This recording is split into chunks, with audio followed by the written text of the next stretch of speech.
कृषि दर्शन कृषि दर्शन कृषि दर्शन कृषि दर्शन कृषि दर्शन कृषि दर्शन। किसान भाई बहनों को झुमकी बहन का तहे दिल से जोहार। और साथ ही साथ गंदरू भाई की तरफ से भी किसान भाइयों को नमस्कार। तो चलिए आपको लिए चलते हैं कृषि समाचार की ओर। आइए देखते हैं कृषि समाचार। नमस्कार, कृषि समाचार में आपका स्वागत है। आपके साथ मैं हूं पूजा। आइए देखते हैं आज कृषि समाचार में क्या है खास। लातेहार के गैर ऋणी किसानों के लिए सूचना, 31 दिसंबर तक करा ले रबी फसलों की बीमा। झारखंड में केज कल्चर से मछली उत्पादन देखने आई तेलंगाना की टीम। विलंब से गेहूं की खेती के लिए लगाएं उन्नत प्रभेद HUW 234। अब समाचार विस्तार से। लातेहार जिला के सहकारिता पदाधिकारी की ओर से जिले के सभी गैर ऋणी किसानों के लिए सूचना जारी की गई है कि राष्ट्रीय कृषि बीमा योजना रबी 2014 से 15 के तहत किसान अपनी रबी फसलों की अविलंब बीमा करवा ले। बीमा के लिए आवेदन की अंतिम तारीख 31 दिसंबर 2014 है। जिले के गैर ऋणी किसान इस योजना के तहत गेहूं, राई, सरसों, चना, मटर, मसूर और आलू फसल की बीमा करवा सकते हैं। पिछले कुछ वर्षों से झारखंड मत्स्य विभाग द्वारा की जा रही केज कल्चर से मछली उत्पादन की तकनीक देश के प्रमुख मछली उत्पादक राज्यों के लिए प्रेरक साबित हो रही है।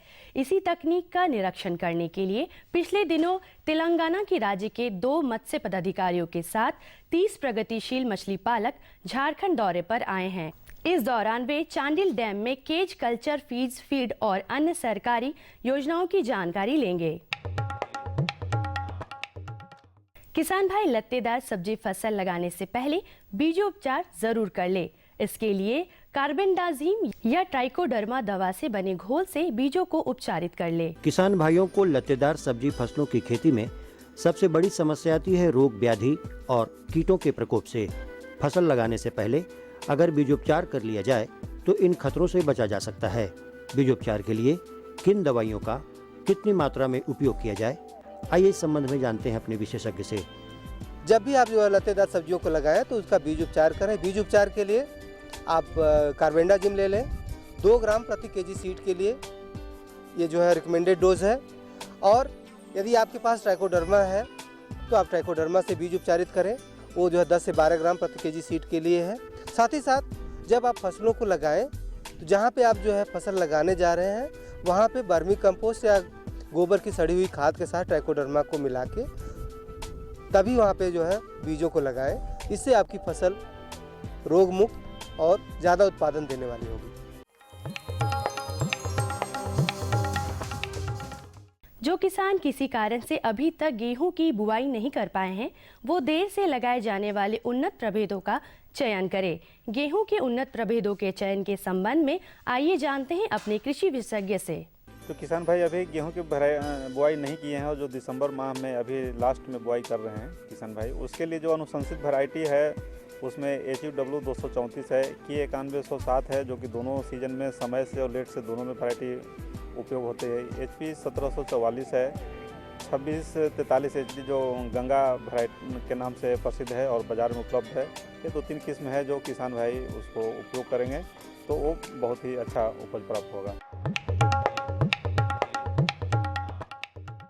राज्य के किसान छिड़काव विधि द्वारा विभिन्न फसलों की बुआई के लिए हस्तचालित खाद एवं बीज छिड़काव यंत्र का इस्तेमाल कर सकते हैं। इससे 1 घंटे में लगभग 1 हेक्टेयर खेत में बुआई का काम किया जा सकता है।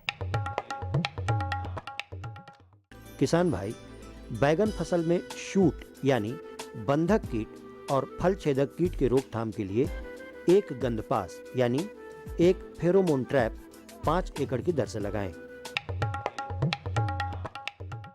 आज हम अपने कृषि विशेषज्ञ से जानेंगे आलू में अगेती और पिछेती अंगमारी रोग के नियंत्रण के उपाय। अगेती और पिछेती अंगमारी के लिए किसान भाई मेटालैक्सिन या रेडोमिल M45.15% का छिड़काव करें। और अब एक नजर राज्य के 5 प्रमुख शहरों के मौसम के मिजाज पर। आज राज्य के 5 प्रमुख नगरों के अधिकतम और न्यूनतम तापमान कुछ इस प्रकार दर्ज किए गए। रांची का अधिकतम तापमान 24 डिग्री सेल्सियस और न्यूनतम 10 डिग्री सेल्सियस। जमशेदपुर का अधिकतम तापमान 25 डिग्री सेल्सियस और न्यूनतम 11 डिग्री सेल्सियस। मेदिनीनगर का अधिकतम तापमान 23 डिग्री सेल्सियस और न्यूनतम 9 डिग्री सेल्सियस। देवघर का अधिकतम तापमान 25 डिग्री सेल्सियस और न्यूनतम 13 डिग्री सेल्सियस। वहीं धनबाद का अधिकतम तापमान 25 डिग्री सेल्सियस और न्यूनतम 12 डिग्री सेल्सियस रहा।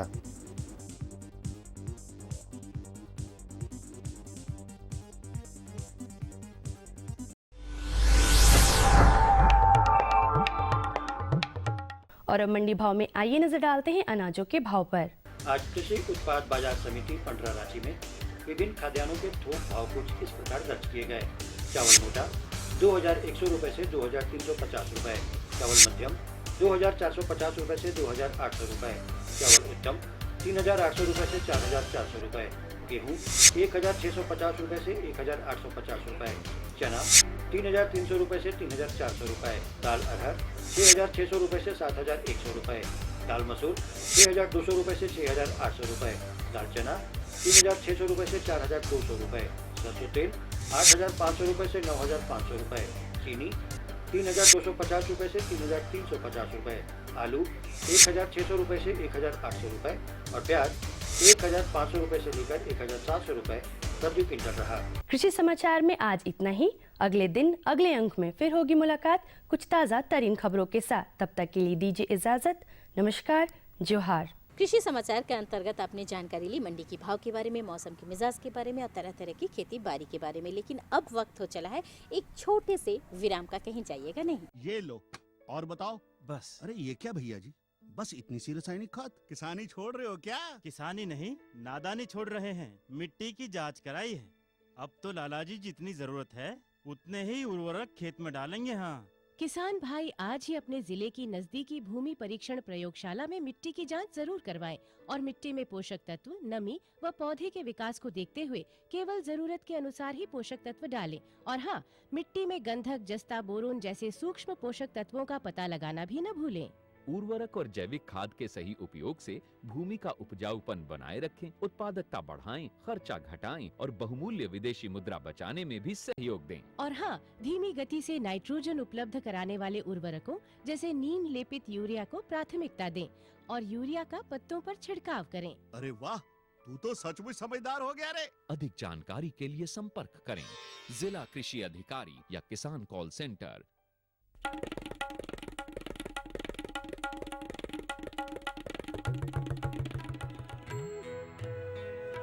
अम्मा जी, मैं चली स्कूल पढ़ने। स्कूल?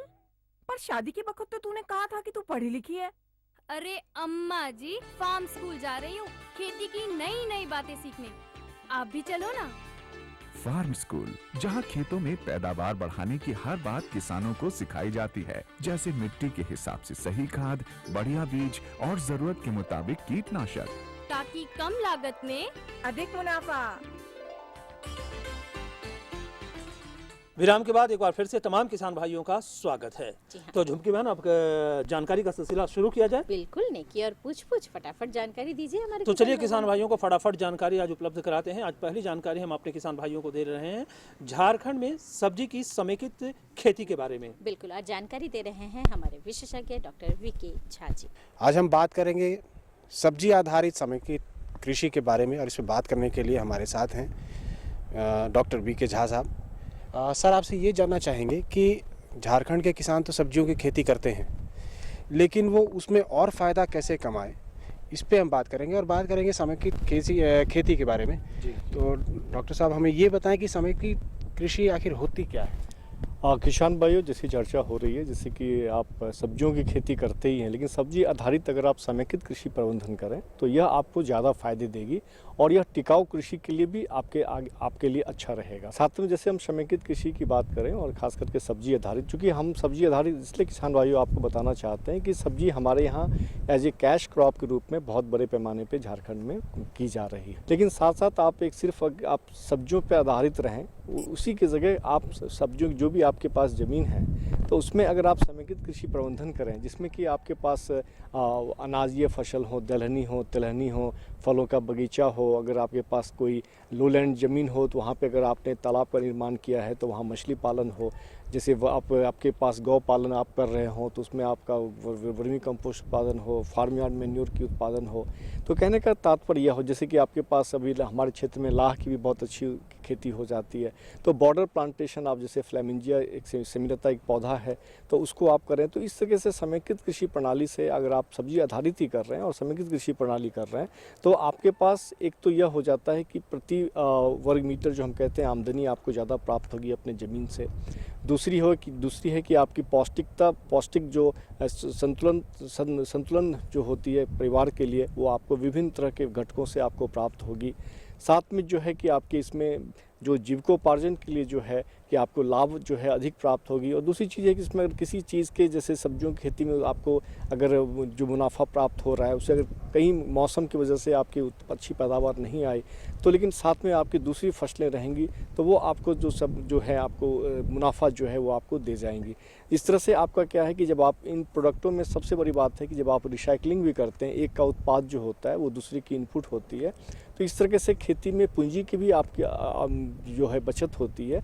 और सबसे बड़ी बात है कि आपकी ज़मीन की जो उर्वरा शक्ति है वो भी जो है वो आपकी बढ़ती रहती है। सर हम आपसे एक चीज़ और ये जानना चाहेंगे कि जो किसान भाई अभी तक एक ही सब्जी की खेती कर रहे हैं वो इसको अगर शुरू करना चाहते हैं तो उनको मुख्यतः शुरुआत में किन बातों पर ज़्यादा ध्यान देना चाहिए? किसान भाई जैसे कि आप समेकित कृषि में खासकर सब्जी आप कर रहे हैं और आगे आना चाह रहे हो तो उसमें सबसे बड़ी बात यह हो जाती है कि आप जैसे कि आपके पास अगर जितना क्षेत्रफल है, मान के चलें आपके पास 1 एकड़ का है या 1 हेक्टेयर का है, तो उसमें आप सुनिश्चित करें कि आपके पास सब्जियों की खेती के लिए आप उसमें जैसे कम से कम आप 40% भाग जो है वो सब्जियों की खेती के लिए रखें।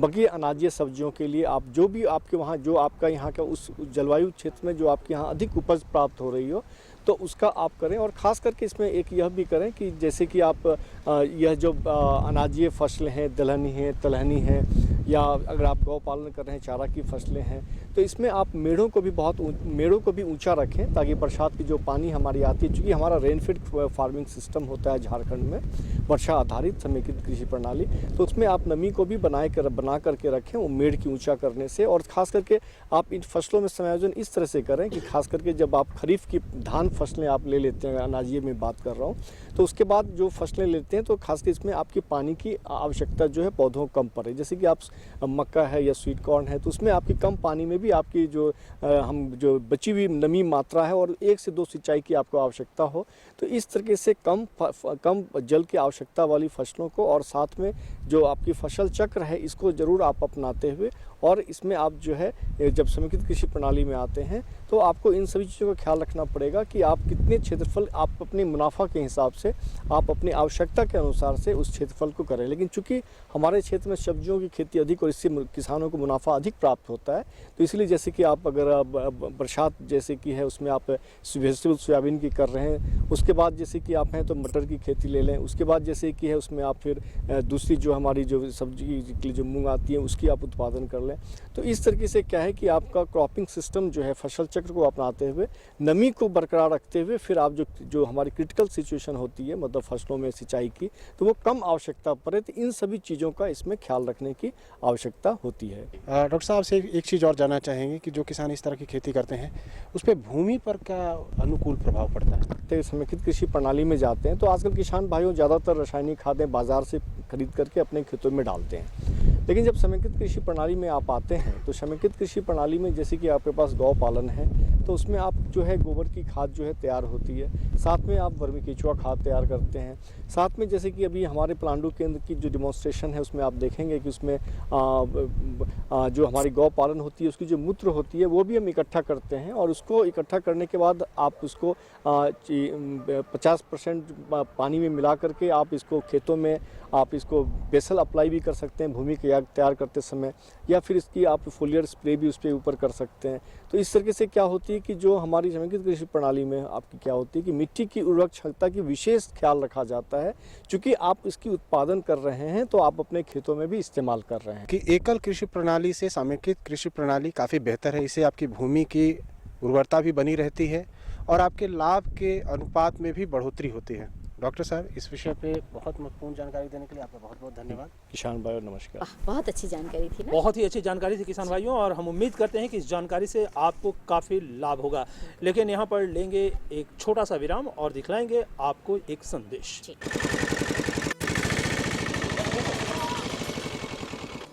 प्रणाम मास्टर जी। हाँ, प्रणाम प्रणाम। क्या बात है बिरजू, बहुत उदास नजर आ रहे हो? हाँ, शहर कमाने जा रहा हूँ, नहीं तो खाऊंगा क्या? मगर तुम्हारे पास तो काफी जमीन है। मगर सब बेकार मास्टर जी। बरसात में भगवान भरोसे थोड़ा बहुत खेती हो जाता है, बाकी दिन तो खेत पड़ती ही रहता है ना, और खेतों को तो भरपूर पानी चाहिए। अरे बिरजू, पानी खेतों को नहीं, फसलों को चाहिए। मतलब ये कि सूक्ष्म सिंचाई विधि अपनाकर यदि सिंचाई की जाए तो 30 से 50% पानी की बचत की जा सकती है। सूक्ष्म सिंचाई पद्धति ये क्या है? सूक्ष्म सिंचाई पद्धति यानी टपक विधि या स्प्रिंगवेल सिस्टम। मगर देखो बिरजू, अगर मगर कुछ नहीं, किसानों के लिए सरकार के द्वारा अनुदान और बैंक ऋण की सुविधा भी उपलब्ध कराई जा रही है। सच? सच, 100% सच। और खुशियों की गारंटी।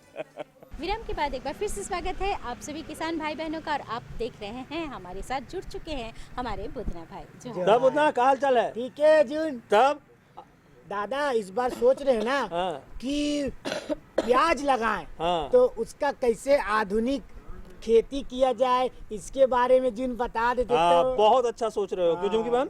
बिल्कुल, तो चलिए हम अपने बुधना भाई को मिलवाते हैं और आपको भी मिलवाते हैं हमारे विशेषज्ञ SP कुमार जी से, और इस विषय पर जानकारी ले लेते हैं।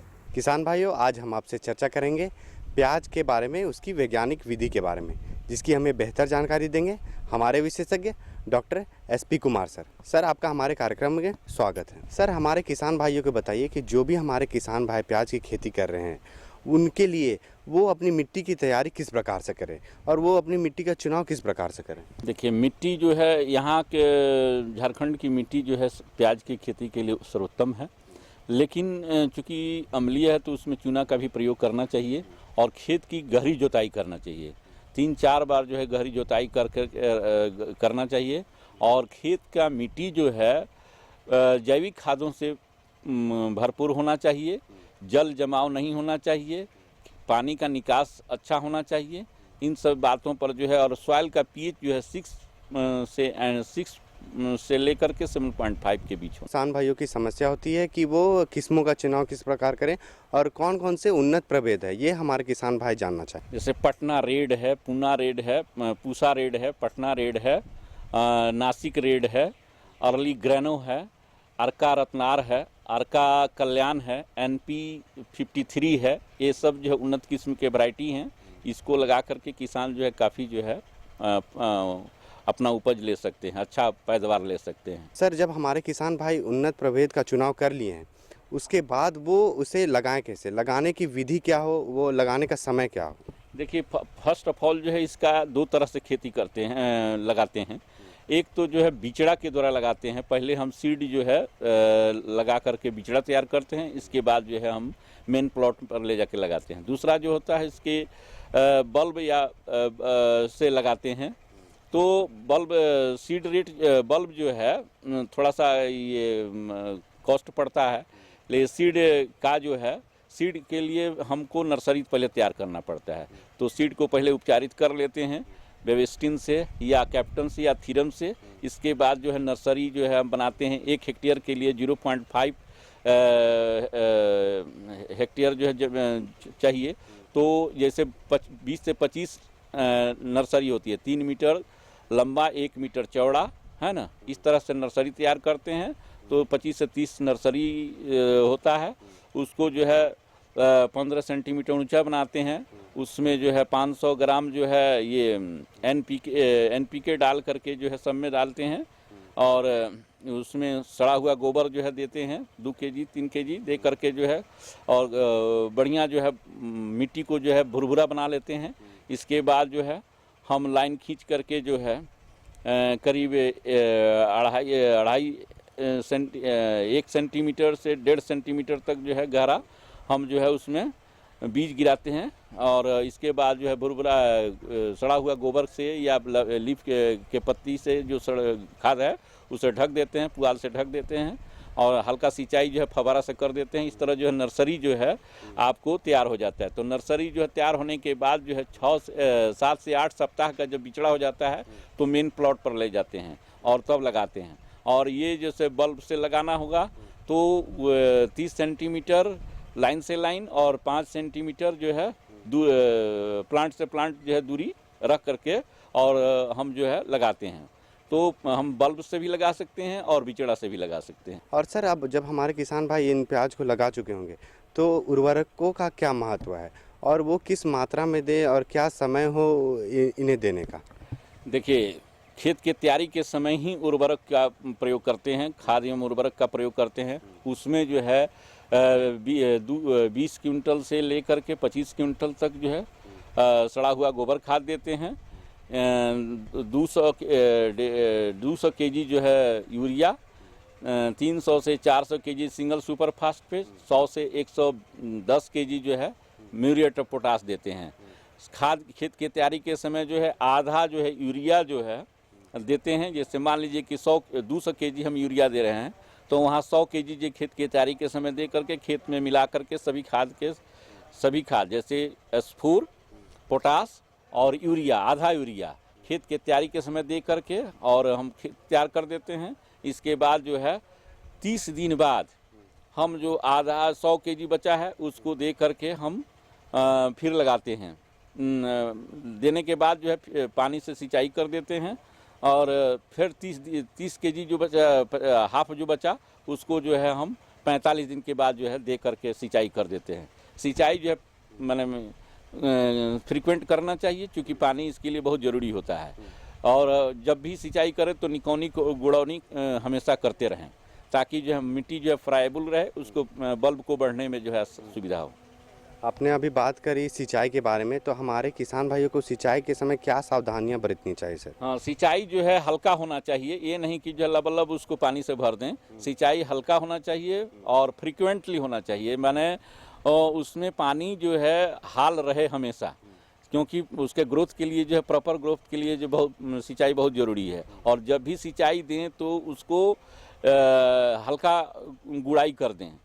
गुड़ाई कर देने से मिट्टी जो है हल्का हो जाता है, जिससे बल्ब बढ़ने में जो है सुविधा होती है। तो इसलिए जो है किसान भाई हमेशा ध्यान रखें कि सिंचाई माने समय पर करते रहें और उसमें गुड़ाई उसका करते रहें, तो इससे जो है बल्ब जो है अच्छा बैठेगा। शुरुआत में बताया था हमारे किसान भाइयों कि वो नर्सरी का तैयार करें, और जब वो नर्सरी तैयार करते हैं तो हमारे किसान भाइयों को किन किन परेशानियों का सामना करना पड़ सकता है? हाँ, तो नर्सरी तैयार करने में अगर कीट का जो लगता है तो उस टाइम में जो है इसमें पत्ती चूसक जो है कीट लगता है, जो पत्ती को जो है रस को चूस करके जो है उसको वाइट स्पॉट जो है उजला उजला जो है पत्ते पर कर देता है, जिसके चलते पत्तियाँ मरने लगती है, सूखने लगती हैं।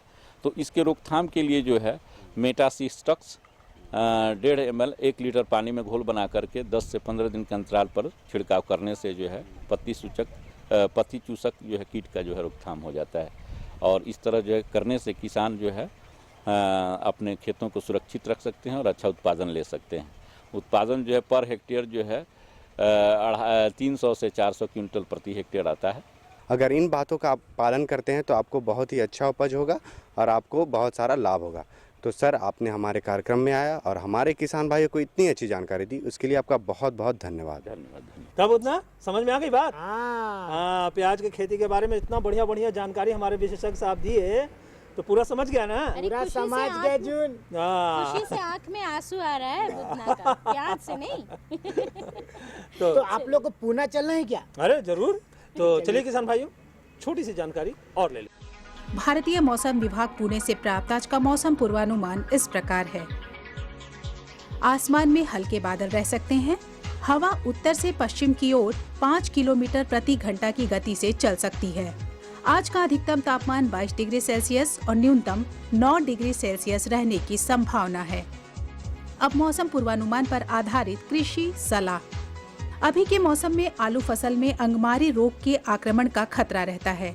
इस रोग से सुरक्षा के लिए किसान खेतों में नियमित रूप से सिंचाई करते रहें, खेत के आसपास धुआं करें और फफूंदी नाशक दवा का छिड़काव करें।